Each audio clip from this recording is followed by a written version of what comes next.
What's up, people? I'm Shaggy, the Opinionated Hippie, and today I'd like to talk about and kind of praise and say good things about Blue Oyster Cult's latest release, their last release, according to the band. They're calling it quits after this.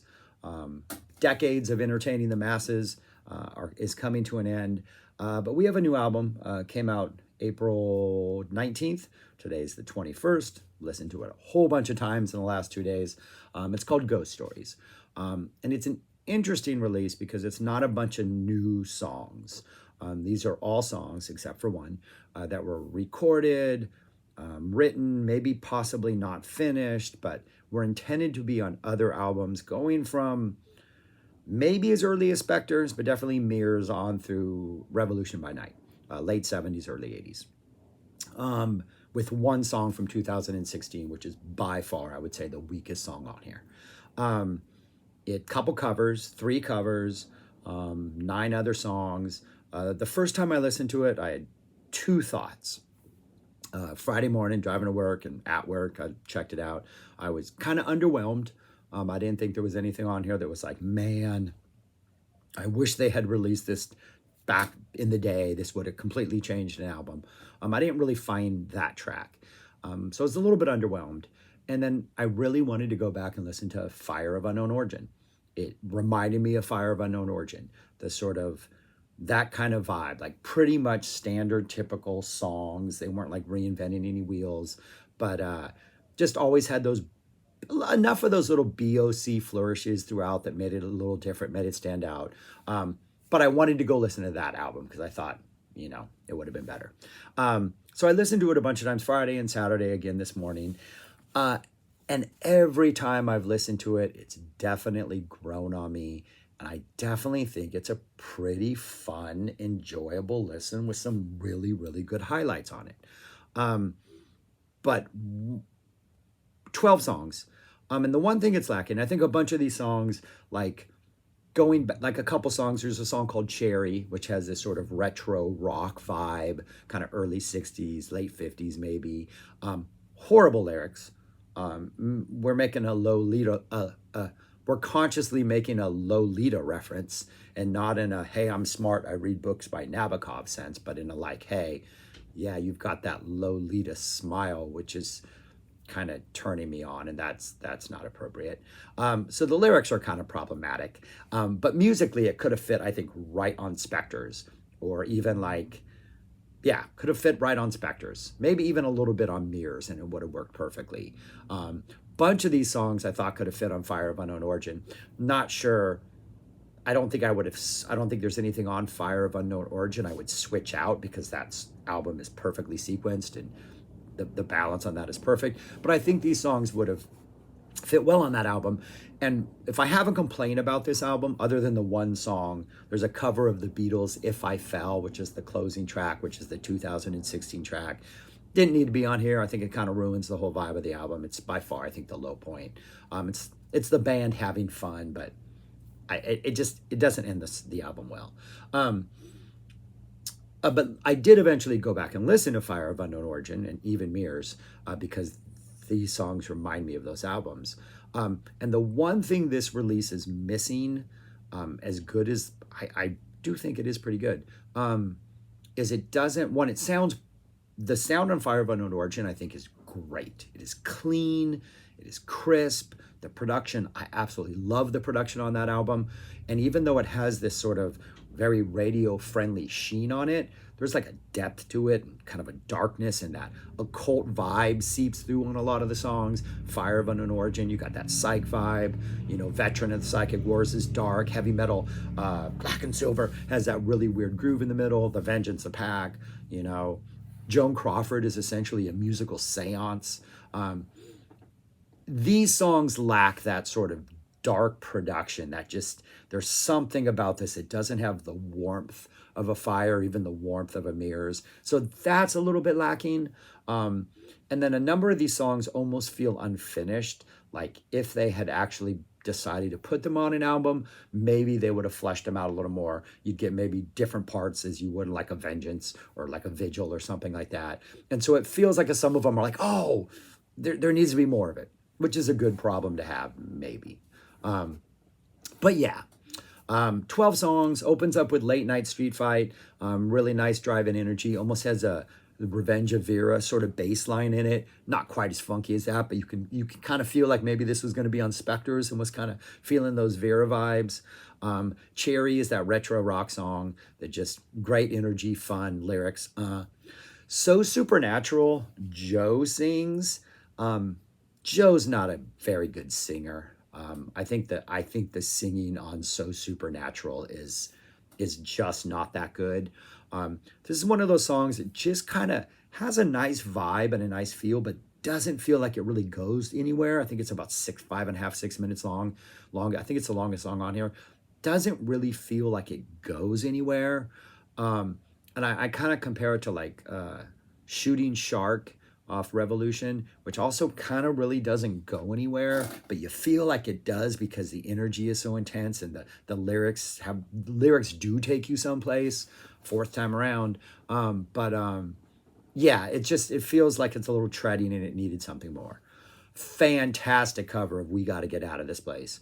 Absolutely amazing cover. The bass work in this, they set it up with some nice like soloing before we get to the vocals.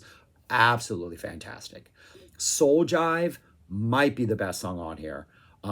You drop that on, you could have put that on Fire by Northern Origin, and it maybe makes that album slightly better. Put it on Mirrors. There's a number of songs here I think you can switch out with Mirror songs and make Mirrors an even better album. But Soul Jive is fantastic. Kind of gives me a Joe Walsh energy, like a kind of a Joe Walsh funky type vibe. Absolutely fantastic song. Just really good playing, really good groove, really good energy. Fantastic song.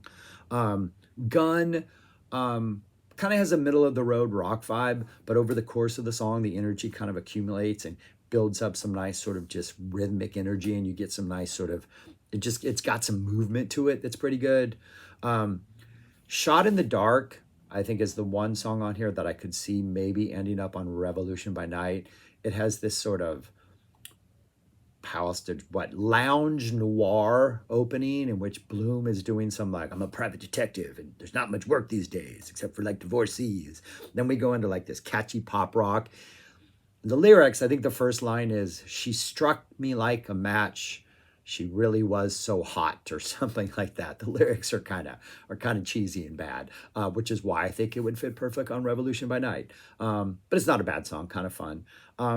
The only thing, first like 30 seconds of that, it's like an instrumental. There's some really good keyboard work in there. This is by one of probably the softest song on here, kind of nice chill. But the beginning, before they get to the vocals, and you recognize it's a BOC song, kind of sounds like a Stevie Wonder song, like a late 70s Stevie Wonder vibe. Like I like the beginning of this, had Stevie Wonder come in and saying, it would have fit right on Songs in the Key of Life. Like it's got that warmth keyboard vibe. And had it come earlier in the album, I think maybe it would feel a little too light and cheesy, but coming where it does, eighth in, everything else is kind of heavy. Even if it's like 60s rock, it's still got a rock vibe. It drops in perfectly, and it's a really nice little contrast, and it's a really good song. And it has a nice kind of chill solo section that, had they dropped it on an album early, I think the album it probably would have fit on best is maybe Mirrors. It seems like, man, you can really make a different Mirrors album. Drop The Only Thing on Mirrors. Had they played that live, I can see them stretching out that solo like they did Veterans, or like they did here, The Last Days of May. I could really see them like giving it that spot. Kick Out the Jams follows, studio version. It's okay, kind of good. I think the live versions just have a little more of that rawness. Money Machine follows, which is kind of your standard rock song. This is one where there's this really cool riff, and they kind of lean into it at the end. It almost feels like they're going to ride that for a while, but then it fades out. That's one of the songs, I think, had they actually decided to release it. And Money Machine, had they toughened it up a little, maybe even could have fit on Coldosaurus. Maybe even's got that riff, because that riff is pretty cool. The lyrics are kind of weak. But that's another thing this thing is lacking. It's pretty much, there's not a lot of heaviness on it. There's not a lot of that occult energy on this album. It's more rock stuff, but some good rock stuff, some great guitar playing throughout. Two more songs, Don't Come Running to Me. The last two songs are kind of weak. Don't Come Running to Me. It could be Journey. It could be Survivor. It could be Night Ranger. There's a lot of synths. There's a lot of that keyboard rock energy of the early 80s. And then If I Fell, the Beatles cover. I would say 10 great songs. I would say the first 10 songs are great. And if you're a Survivor fan or Journey fan, or you like Night Ranger's keyboard energy, Don't Come Running to Me might be your thing too. But yeah, there's not a bad song on it other than the If I Fell. I think Soul Jive is really good. We Got to Get Out of This Place is a great cover. It's got some great playing by everybody. Some of the singing is not too good. Albert sings one of the songs. What does he sing? He sings, is he singing Soul Jive? No, he's not singing. He's singing something. His voice is a little bit stronger than Joe's. It's got a little more personality, I think. But yeah, we don't get quite enough of Buck singing, but we get him a couple times. But yeah, it's a fun album. And for their last one, I kind of wish they'd gone into the studio and maybe made a statement of new stuff and gone out that way. But it's a neat little coda. If you're not into Blue Oyster Cult, it's not a good place to start. If you are into Blue Oyster Cult, and especially if you're a fan of those late 70s, early 80s albums, I think it's a fun album. And I am interested in, like, as I get to know them more, I'm interested in, like, reconstructing Mirrors. I don't think Cultosaurus or Fire need to be reconstructed. Maybe even rebuilding Revolution by maybe substituting some of these songs in here. I think there could have been some even stronger BOC releases. Yeah, so that's what I think. Ghost Stories. Interesting title, interesting concept.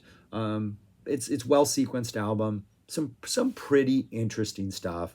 And if you're a hardcore BOC fan, or even you have every album and you like them, or even have most of them, it's a pretty good listen. I think it's a good way to go out. And yeah, it gets my thumbs up. I'm not sure I would rank it above any other album at this point. Maybe some of the, I don't know about the ranking. It's weird because it's old stuff, but yeah. But anyways, I recommend it. I like it. I enjoyed it. And I've listened to it a lot. Though it did make me want to go back to listen to Fire of Unknown Origin, which is a much better album, but this is pretty good. So yeah, check it out if you're a BOC fan. It's a good listen. I think it's worth it. All right, that's all I got to say. Thanks for watching. Go check out Blue Oyster Cult. Listen to this. Subscribe, comment, do all those things. And peace. Talk to you later.